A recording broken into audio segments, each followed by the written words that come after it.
Classification of enzymes. Welcome friends, food technology के YouTube channel में आप लोगों का बहुत बहुत स्वागत है।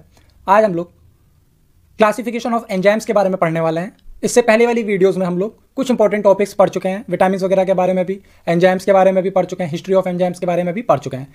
ये सब वीडियोज़ आप फूड टेक्नोलॉजी के food safety officer free chapters की प्लेलिस्ट में जाके पढ़ सकते हैं। ठीक है, FSSAI में भी आपको ये काम आएंगी और ऑब्जेक्टिव क्वेश्चंस जितने भी फूड टेक से रिलेटेड एग्जाम है सब में ये काम आने वाले हैं आपको। ठीक है, तो चलिए हम लोग अपना नया टॉपिक शुरू करते हैं आज का, क्लासिफिकेशन ऑफ एंजाइम्स। ठीक है, एंजाइमों का वर्गीकरण। अंतर्राष्ट्रीय जैव रासायनिक संघ इंटरनेशनल यूनियन ऑफ बायोकेमिस्ट्री ने उत्प्रेरित प्रतिक्रियाओं की प्रकृति के अनुसार एंजाइमों को 6 प्रमुख श्रेणियों में बांटा है। ठीक है, कितने कैटेगरीज में बांटा है? 6 कैटेगरीज में बांटा है। पहला, ऑक्सीडोरिडक्टेजेस अर्थात ऑक्सीडेशन रिडक्शन एंजाइम। ठीक है, ये हाइड्रोजन के परमाणु अथवा आयनों के एक सबस्ट्रेट अणु से एक दूसरे में स्थानांतरण से संबंधित प्रतिक्रियाओं के उत्प्रेरक होते हैं। इनमें डिहाइड्रोजिनेसिस प्रोटॉन्स का तथा ऑक्सीडेसिस इलेक्ट्रॉन्स का स्थानांतरण करते हैं। कैटेलिसिस मुख्यतः माइटोकॉन्ड्रिया में H2O से ऑक्सीजन के परमाणुओं को हटाते हैं। ठीक है, कैसे होता है इसका रिएक्शन? अपचित उपचयित से क्या होता है? उपचयित से अपचित। ठीक है, S और S1 जब रिएक्शन करते हैं रिड्यूस और ऑक्सीडाइज होके तो उपचयित हो जाता है, ऑक्सीडाइज हो जाता है और रिड्यूस हो जाता है। ठीक है, नेक्स्ट कैटेगरी है ट्रांसफरेजेस। यह किसी सबस्ट्रेट यौगिक के अणु से हाइड्रोजन आयन या इलेक्ट्रॉन आयन के बजाय एक पूरा मूल क्रियात्मक अंश अर्थात गुट यानी कि फंक्शनल ग्रुप और रेडिकल हटाकर इसे किसी अन्य यौगिक अणु में स्थानांतरित करते हैं। अतः ये नए पदार्थ के संश्लेषण या ऊर्जा स्थानांतरण के लिए महत्वपूर्ण होते हैं। उदाहरणतः फॉस्फोराइलेज ATP से एक फॉस्फेट गुट को ग्लूकोज अणु में स्थानांतरित करता है। ठीक है, ये इसका रिएक्शन है।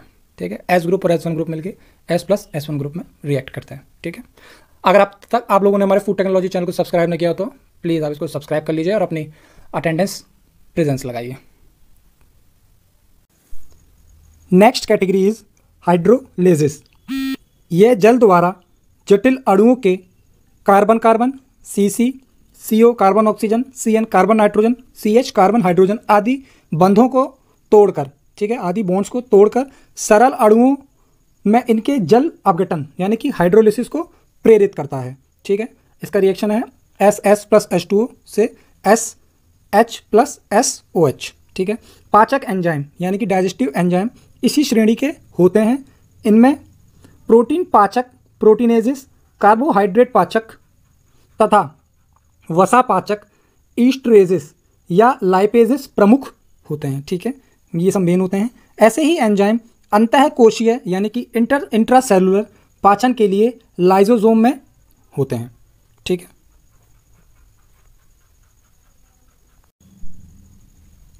अगला है फोर्थ कैटेगरी लाइएजेस। ठीक है, यह अपने सबस्ट्रेट अणु से जल अपघटन के बिना ही किसी गुट को अलग करके मूल अणु में एक दोहरा बॉन्ड छोड़ देते हैं। ठीक है, अगला है आइसोमरेसिस। यह किसी अणु की संरचना में विभिन्न समूहों के विन्यास यानी कि अरेंजमेंट को बदलकर इसका आइसोमर बना देते हैं। ठीक है, ये आइसोमरेसिस होते हैं। नेक्स्ट और लास्ट कैटेगरी जो 6th कैटेगरी है वो है लिगासिस। ये ATP की ऊर्जा की सहायता से 2 यौगिकों को परस्पर जोड़ने की प्रतिक्रियाओं के उत्प्रेरक होते हैं। ये क्लासिफिकेशन ऑफ एंजाइम्स की 6th कैटेगरी थी। अब हम लोग mode of action of enzymes यानी कि एंजाइमों की क्रिया विधि के बारे में पढ़ते हैं। अगला एंजाइमों की क्रिया विधि, mode of action of enzymes. विविध प्रकार के एंजाइमों का उत्प्रेरण प्रभाव इनके अणुओं की विशिष्ट संरचना पर निर्भर करता है। प्रत्येक एंजाइम अणु में एक ऐसा विशिष्ट भाग होता है जहां यह सबस्ट्रेट अणु यानी कि सबस्ट्रेट मॉलिक्यूल से जुड़ता है। इस भाग को एंजाइम अणु का सक्रिय भाग या स्थान यानी कि एक्टिव साइट कहते हैं। इस भाग की सहायता से एंजाइमों की क्रियाविधि की 2 प्रमुख परिकल्पनाएं उल्लेखनीय हैं। ठीक है,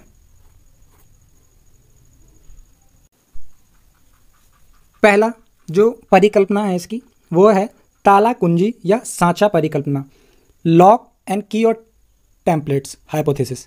यह परिकल्पना एमिल फिशर ने 1894 में, नोट डाउन, एमिल फिशर ने 1894 में प्रस्तुत की थी।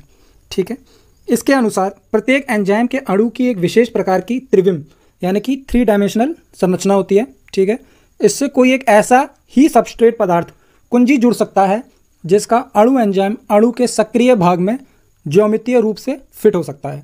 ठीक है, मैं इसका भी आपको डायग्राम दिखाऊंगा तो आपको और अच्छे से समझ में आ जाएगा। सबस्ट्रेट एवं एंजाइम अणुओं के इस प्रकार से जुड़ने से एंजाइम सबस्ट्रेट समूह यानी कि एंजाइम सबस्ट्रेट कॉम्प्लेक्स ES बन जाता है।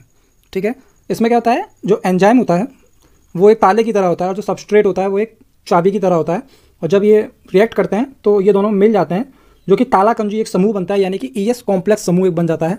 अतः यह सबस्ट्रेट अणु एक दूसरे सबस्ट्रेट अणु से प्रतिक्रिया करने के लिए प्रेरित हो जाता है। ठीक है,